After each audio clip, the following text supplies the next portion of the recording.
Martes. Buen día República Oriental del Uruguay, buen día a todos en este martes, ya 30 de noviembre, ¿cómo se va el año? 30 de noviembre, vamos cerrando este mes y vamos a entrar en el último mes del año, ya rumbo, bueno, a las llamadas fiestas o celebraciones navideñas, luego ya fin de año. Y en este momento que parece complicarse otra vez en el mundo con esta cepa, con esta variante del virus de la COVID-19, este Omicron, ¿no? Bueno, parece que se complica, hay países que cierran fronteras, en Austria se decretó la cuarentena obligatoria para los no vacunados, por ejemplo. Hay países que están pensando seriamente otra vez en las restricciones de actividades económicas y sociales.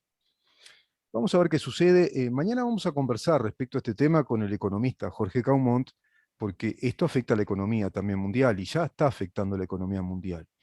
Ya volvió al alza el dólar. En nuestro país es la principal divisa y cuando ocurre algo así, la gente rápidamente se refugia en la principal divisa, se refugia en el dólar, lo ponen debajo del colchón. Eso genera movimiento de mercado que, bueno, plantea mucha demanda y sube el precio. Por otra parte, veremos si las restricciones empiezan a alcanzar inclusive actividades económicas, por ahora no. Bajaron los commodities también, los commodities de los cuales Uruguay depende en toda su línea de exportación. Pero hoy el tema era conversar con el diputado Felipe Schipani acerca de la reforma educativa que se plantea desde la ANEP. Bueno, ayer escuché yo a su director, al presidente, a su director, sí, a Robert Silva, el doctor Robert Silva, planteando que esta reforma se la establece, se la formula en estos tiempos donde se puede hacer, dadas las condiciones del país. No debemos olvidar, no podemos, perdón, no podemos olvidar que el país viene en pandemia, que sigue en pandemia, que el país estuvo muy parado en el 2020, que los cursos, las clases fueron virtuales, se restringieron las actividades presenciales. En el 2021, este año que estamos cursando, se dio un híbrido, se dio ese modelo bimodal. Y bueno, ahora viene esa reforma que estaba planteada para aplicarse al inicio de este gobierno, que era una de sus grandes propuestas electorales y que sigue siendo una de sus principales apuestas, según así lo formula el gobierno nacional. Viene a cambiar el modelo educativo, viene a plantear otro modelo. ¿Por qué? Porque las cifras, las estadísticas, los registros estadísticos dan que Uruguay está muy mal en materia educativa. Lo podemos ver en el diario Vivir, en distintos barrios de Montevideo, en los barrios más periféricos, lo podemos ver también en el interior del país, donde se ve a toda esa chiquilinada que te da la pauta por su modus vivendi, que no están llevando a cabo una vida, digamos, curricular, asimilados al sistema educativo.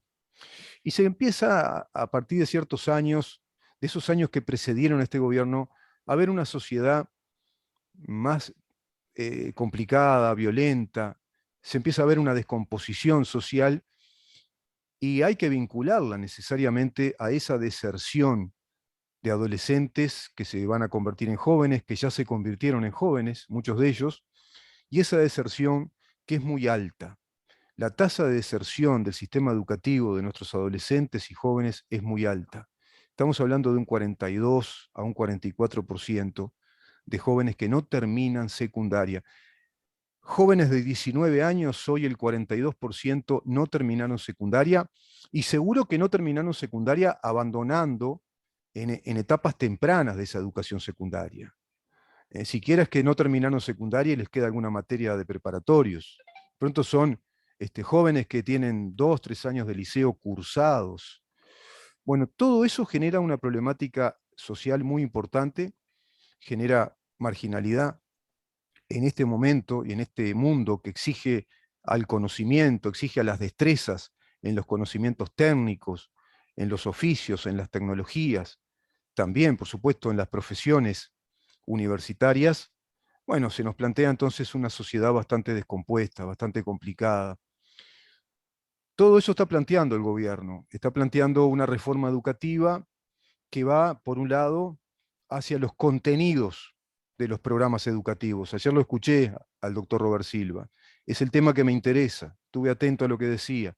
Plantea reforma en los contenidos educativos. Es decir, en esta nueva gobernanza o en esta nueva modalidad de gobierno, por eso el presidente habla de que es un cambio de gestión también, esta modificación de la enseñanza, es ahora el Estado, a través de las autoridades gubernamentales, es decir, las autoridades de ANEP, que plantea entonces una reforma educativa. Y esa reforma educativa también, también tiene que ver con la reforma de los contenidos curriculares, de los contenidos de cada una de las materias que se dictan en esos cursos para la formación en cuanto a las capacidades intelectuales, la formación de conocimiento, la formación de destrezas. Y evidentemente eso tiene que estar impenetrado en la formación de valores, ¿no? De valores de conducta. Por otra parte, también Robert Silva habla de una reforma en lo estructural, es decir, en el diseño de los institutos de enseñanza. Hay una reformulación también de la distribución docente, pero también habló de algo muy importante, ante lo cual yo estaba atento a ver si se iba a decir algo al respecto, que es la calificación de los docentes del país, que también tienen mala formación, la calificación docente. Y habló entonces de otorgarle la tan esperada, tan ansiada, al menos por un núcleo de uruguayos, por una gran parte de la sociedad uruguaya que apostó a este cambio, que los docentes que le dan clase a nuestros chiquilines, a tus hijos, a tus nietos, en el liceo, en la UTU, también en primaria, en las escuelas, tengan formación universitaria, con crédito universitario, que se desarrolle entonces una carrera docente ya en el ámbito universitario, eso que está muy en el debe. Uruguay es uno de los peores países en estos últimos años en materia de deserción, de mala calidad educativa, y va generando esta problemática, que es uno de los efectos, y bastante directo te diría, los efectos de la marginalidad. Eso también es generar pobreza, no dar un buen sistema de enseñanza, no apelar precisamente a un sistema de enseñanza. La enseñanza es el núcleo del desarrollo de cualquier nación, de cualquier sociedad que se precie de tener voluntad de desarrollo.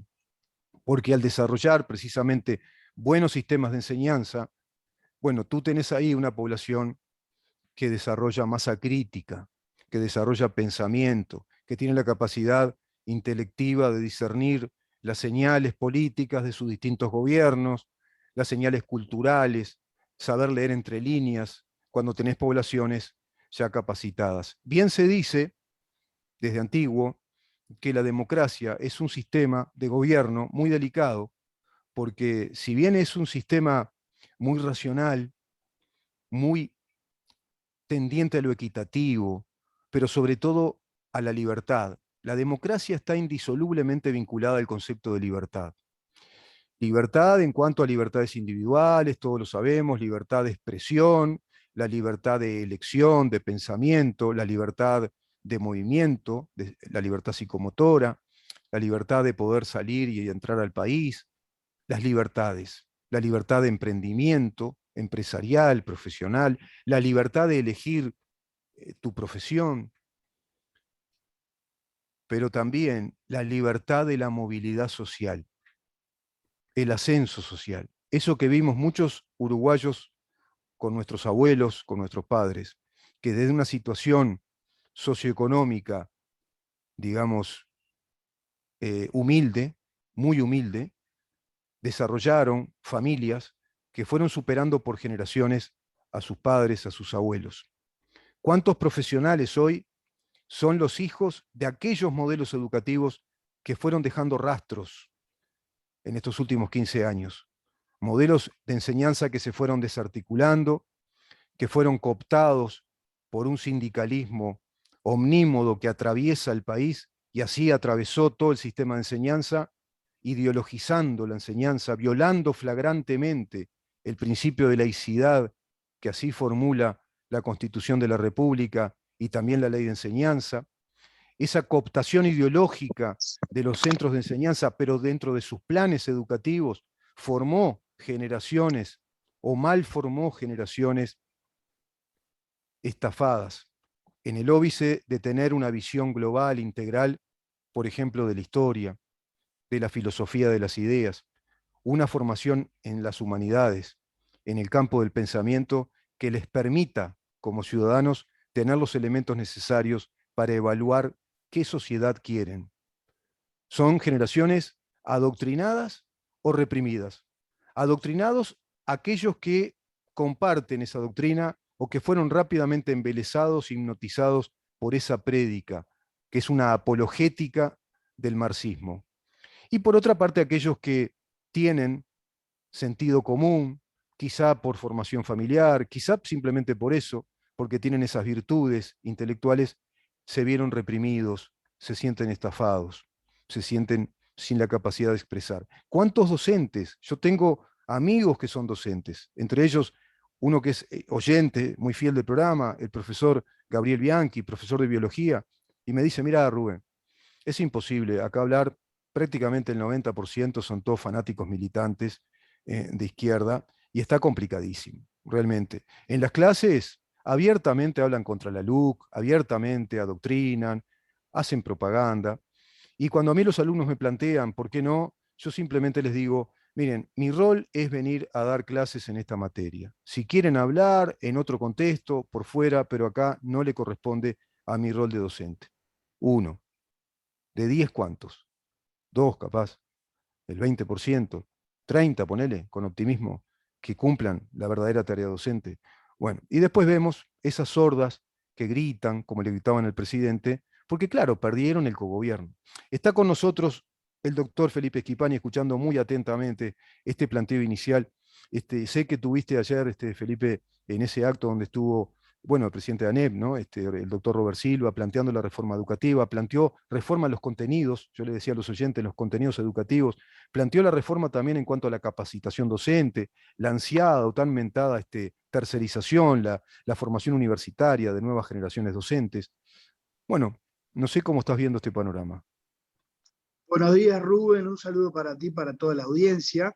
Creo que ayer fue un día muy importante para el país porque se presentó públicamente el proceso de transformación educativa, que yo ayer comentaba que es uno de los cambios más esperados y más necesarios que tiene que afrontar el país.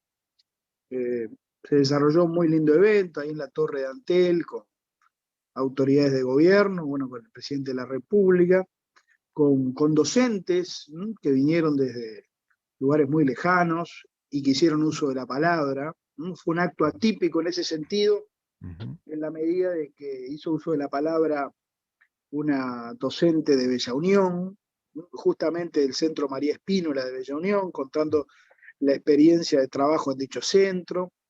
Hizo uso de la palabra un maestro de un jardín de Canelones. Hizo uso de la palabra también una docente de formación docente. Y bueno, y terminó el evento el presidente de la ANEP, Robert Silva, mostrando datos durísimos, ¿no?, del estado de la educación del país, que me parece, en primer lugar, que es digno de destacar, ¿no?, porque nosotros estábamos acostumbrados a autoridades educativas que negaban la realidad, ¿no?, que no leían los datos duros que arrojaban las estadísticas sobre el estado de la educación. Si nosotros efectivamente queremos cambiar, lo primero que tenemos que hacer es reconocer el punto de partida del cual vamos a iniciar ese cambio, ¿no? Entonces, ayer Robert Silva mostró datos que no son datos nuevos, pero que me parece que son bastante descriptivos de lo desigual que es nuestro sistema educativo, de cómo nos hemos colocado a la cola de América Latina, por ejemplo, en el egreso de secundaria, ¿no? Integramos el grupo de 5 países de América Latina, junto a Guatemala, junto a Nicaragua, junto a Honduras, que estamos a la cola del nivel de egreso de secundaria, ¿no? Ujú, Fíjate que tú que sí. tenemos un 42% de jóvenes que terminan el liceo, cuando Chile, por ejemplo, tiene arriba de 80, Perú arriba de 70, Ah, Ecuador 42% que terminan el liceo, o sea que que yo daba terminan mal el el dato liceo. incluso. Es peor, peor de lo que yo decía. 42% que terminan. Después habló de Exacto. que en los quintiles de pobreza hay países latinoamericanos que se han superado en un 125%. Uruguay un 4%. Ahí está la desigualdad a la que tú decís. Habló Bueno, del 4%. esa es la desigualdad, Mm, pero además esa es la demostración palmaria de que las políticas que se han desarrollado en estos últimos años no han tenido efecto justamente para quebrar esa brecha de desigualdad. ya. Hay países, como bien se decía, que en estos últimos 20 años han logrado avanzar en equidad, Ujú, ¿no? Y han crecido en entorno del 100% o más, incluso del 100% en cuanto a la integración de esos jóvenes al sistema educativo de contextos más desfavorables. exacto, Uruguay en 20 años avanzó 4 puntos. exacto. Lo que realmente es lamentable si uno advierte la cantidad de recursos de todos nosotros que se volcó a educación en estos últimos 15 años. Ujú, Nunca antes tuvimos el presupuesto educativo que tuvo la ANEP en estos últimos 15 años, producto del fenomenal crecimiento económico, pero esos recursos no se tradujeron en resultados, no se tradujeron en oportunidades, en inclusión. ujú, Entonces, todos estos datos tan crudos, ¿no? Por ejemplo, para decir otro, fíjate tú que en el quintil 1, o sea que es el quintil de menores recursos, más desfavorables, solo 18 de cada 100 terminan el liceo. En el quintil 5, que es el más favorable, 80 de cada 100 terminan el liceo. Entonces, claro, otro aspecto que muestra además el estudio del INED, que fue presentado hace pocos días, es la segregación. ¿Mm? seguro. Los pobres están con los pobres, los ricos están con los ricos. Aquella máxima bareliana, ¿no? De que el hijo del estanciero compartía el pupitre con el hijo del peón, Mm, lamentablemente ya no existe. mm, ¿No? Nunca antes hemos sufrido un proceso de segregación más grande como el que ha vivido el país en los últimos 15 años. O sea, las políticas instrumentadas han fracasado rotundamente, ujú. Rubén. Sí, sí, sí. Entonces, todo esto es lo que justifica este proceso de transformación que se inicia. Claro. Y que fíjate tú que el primer día de lanzamiento público, junto a las autoridades, junto al presidente, que tuvimos en la puerta de la Torre Antel una manifestación sindical en contra de la reforma. Sí. Entonces, Y la bastante máquina violenta, dice, te diría, ¿eh? Bastante violenta, sí, con pero, o gritos, improperios, bastante violenta. sea que la máquina de impedir ya Mm, ha empezado a operar. Y ujú, aquí yo destaco otra de las reflexiones que hizo hacer el presidente de la ANEP. Vamos a escuchar a todos. El proceso de transformación va a ser un proceso donde todos van a poder dar su punto de vista, hacer sus aportes, mm, pero vamos a tomar decisiones, sí, porque este gobierno llegó para tomar decisiones. sí. Y bueno, eso me parece que es fundamental, porque Ratificado por el presidente, ¿no? Porque el presidente dijo, el presidente de la República, que este gobierno vino a cambiar el modelo educativo. Se podrá estar de acuerdo o no, pero se vino a cambiar por todas las razones que tú estás dando con mucha claridad. Es decir, todo lo que has dado ahora a modo de una exposición es lo que está fundamentando la necesidad ya urgente, te diría, de una reforma de la enseñanza, una reforma educativa. Bueno, Robert Silva plantea lo que tú estás planteando, ¿no? Dice, vamos a escuchar a todos, vinimos para escuchar, incluso recuerdo que dijo, hemos venido para eso, pero tengan bien claro que vinimos a cambiar las cosas, vamos a hacer lo que tenemos que hacer. Y también conviene recordar que esta reforma educativa está vinculada a la LUC. No es casualidad que un totalmente. sindicato ayer estuviera ahí fervientemente vociferando y manifestando y poniendo el grito en el cielo y planteando una situación dramática, ¿no? Que están desmantelando determinados institutos en zonas vulnerables o periféricas, que están quitando cuerpos docentes. Bueno, no sé eso, qué desierto hay en eso, por qué manifiestan esas argumentaciones, Felipe, no sé si sabes algo. Mira, yo, Rubén, la verdad que hace tiempo que hago política y nunca presencié un nivel de mentiras, de falsedades, como las que estamos viviendo hoy Ujú, en el marco de la campaña de la LUC. Ayer dijo una delegada sindical en la puerta de la Torre Antel, la escuché, lo dijo a la prensa, de que iban a quedar los jóvenes en las calles. Pero una mentira, una falsedad rotunda. ujú, Bueno, ¿qué se puede esperar si el candidato a la presidencia del Frente Amplio, que seguramente resulte electo, expresidente del PIT-CNT, comete la falsedad de decir de que la LUC elimina la obligatoriedad de la educación inicial? claro, Una burda mentira. Yo se lo refresqué en las redes. El claro, artículo 7 de la ley de educación no se modifica y establece que es obligatoria la educación a partir de los 4 años hasta el bachillerato. Son tantas las mentiras que se están diciendo. sí, sí. Es tal el engaño que se le quiere eh, propinar a la ciudadanía, que tenemos que realmente, digo, plantearnos, tratar de tener un debate democrático con Mm, ciertos marcos de eticidad, porque realmente mm, se está incurriendo a decir cualquier falsedad sí, eh, en aras de obtener algún voto, ¿no? Es sí. lamentable. Felipe, como dicen Realmente nunca habíamos tenido, como tenemos hoy, sí, este tipo de campañas sucias, ¿no? Porque no es un error, no es una cosa que se dice, que se puede entender a veces, porque en la vorágine del discurso a veces se le va a uno la mano. mm, No, esto está absolutamente planificado, ujú, hay una premeditación mm. sobre varios aspectos, sobre Es educación sistemática, se ve que particularmente es y sobre sistemática, ¿no? seguridad y Mm, sobre alquileres. Es brutal las mentiras que se están diciendo, ¿no? sí, sí, De sí, parte de dirigentes de primera línea sí, del sí, Frente sí. Amplio.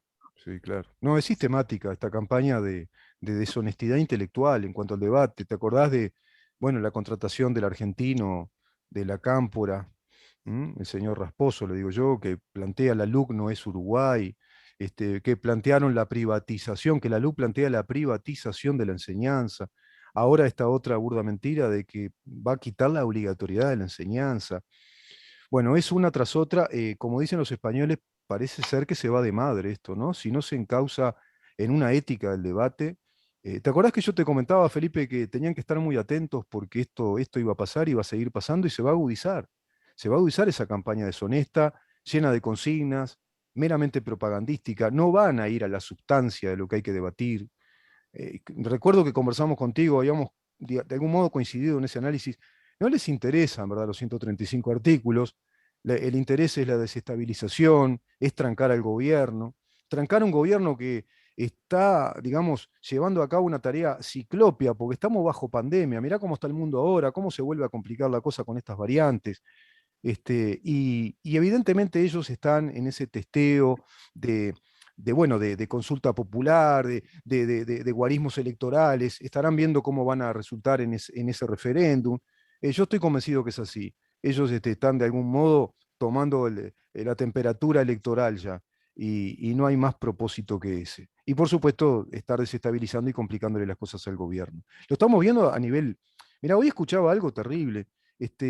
Manifestó testimonio de un pequeño productor rural de Paysandú, el señor Abraham, que están haciendo huelgas de golpe, están complicándole a productores de ganado, ha perdido ya millones de dólares porque ese ganado enflaquece al no ser transportado, lo estresan, y es gente que está bien paga, parecería, pero él ya cansado dice que eso es una práctica de PIT-CNT, complicándole las cosas al país, inclusive dentro de lo que el país necesita, que es tener prestigio internacional para la exportación de las carnes, por ejemplo. No van a complicar la gran industria, pero sí a cantidad de familias que son pequeños productores que también son generadores de trabajo. Bueno, y eso está pasando a nivel del país, ¿no? Lo vemos en el puerto, lo estamos viendo en todos lados, ¿no? Obviamente, hay una campaña pre-look de esa desestabilización, de generar un clima complejo. Mm, Bueno, yo creo que la ciudadanía uruguaya, que es una ciudadanía en general con altos principios cívicos va a valorar estas cosas, ¿no? Y creo que va a haber un voto castigo en el referéndum, ¿no? Pues todo tiene un límite, ¿no? Se puede engañar eh, brutalmente a la gente como se le está engañando. Sería lo ideal para el gobierno que se dé un voto de consolidación del mismo, ¿no? Como lo que se está viendo en las encuestas a nivel de aprobación al gobierno, de aprobación a la línea económica del gobierno, de no culpar al gobierno por las dificultades económicas que atraviesa el país, que la última estadística me interesó ese aspecto, el 75% de la población no culpa al gobierno por algunas dificultades económicas que se están viendo, en un país que se reactiva. Te planteo la del estribo. La reforma educativa entonces va por líneas fundamentales, ¿no? Planes de estudio, habló Robert Silva, modificar esos planes de estudio para dar una formación más consistente a los alumnos de secundaria de UTU, formación docente más calificada y una nueva también estructura, por supuesto ya está planteada en la gobernanza, ¿no? Sin duda, es un desafío enorme que tiene el país con este proceso de reforma. El año 22 va a ser el año del gran diálogo nacional, escuchando a todos los sectores involucrados, a las familias de la educación, a los estudiantes, a los docentes, a las fuerzas vivas, ¿no? A los sectores productivos del país, a la ciudadanía en general. O sea, la ANEP va a iniciar un gran proceso de diálogo, va a recorrer todo el país. Y bueno, y el producto de eso seguramente va a ser una reforma sustantiva en lo curricular, ¿no? Porque nuestro régimen curricular es de mediados del siglo XX, obedece a otro mundo, a otro país, a otras características de la vida en sociedad. Fíjate tú que hoy los tiempos han cambiado, tenemos enormes incertidumbres, enormes desafíos que nos plantea el porvenir. Hay quienes dicen que el 60% de los trabajos que hoy existen en muy pocos años no van a existir. Y tenemos enormes problemas para retener a los estudiantes en nuestra educación. Claro. Y eso en gran medida obedece a que no les resulta atractiva, no les resulta interesante a los estudiantes la forma en que se les enseña. Entonces, tenemos que cambiar los planes, tenemos que cambiar los programas, tenemos que cambiar la forma de enseñar. Hoy tenemos acceso a Google, ¿no? Entonces, la acumulación de información, el modelo propedéutico, bueno, ha quedado ciertamente relegado. Lo que tenemos que formar son a los jóvenes en competencias. Claro. Entonces, todo eso forma parte del cambio curricular. ¿Qué enseñamos? ¿Cómo enseñamos y para qué enseñamos?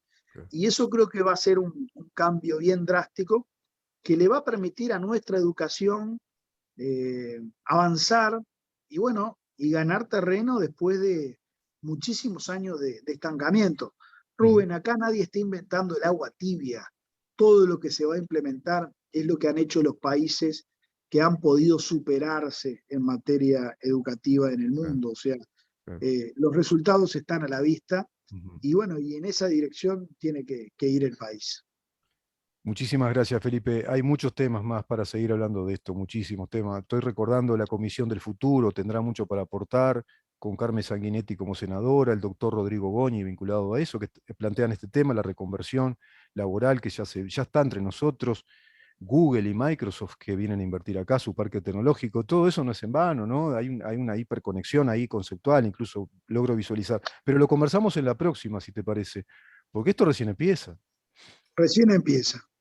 Un placer, Rubén, y bueno, nos volvemos a encontrar la próxima semana. Un abrazo grande para ti. Muchísimas gracias, Felipe. A cuidar esa garganta, estás medio parecido a mí. Viste que traiciona el cambio de temperatura. Está complicada esta primavera. Te mando un abrazo. Un abrazo grande, saludos. El doctor Felipe Schipani, diputado por el Partido Colorado, conversando con nosotros. Él está en su columna el lunes, pero hoy le hicimos los martes, dado que estuvo precisamente en todo este acto y también en el Parlamento vinculado a la ley de la reforma educativa. Vamos a una pausa y conversamos luego con el licenciado Eduardo Avenia respecto a otro gran tema, BPS. ¿Qué pasa con el BPS? ¿Qué presupuesto tiene? ¿Cómo se manejan los presupuestos ahí? Quédate.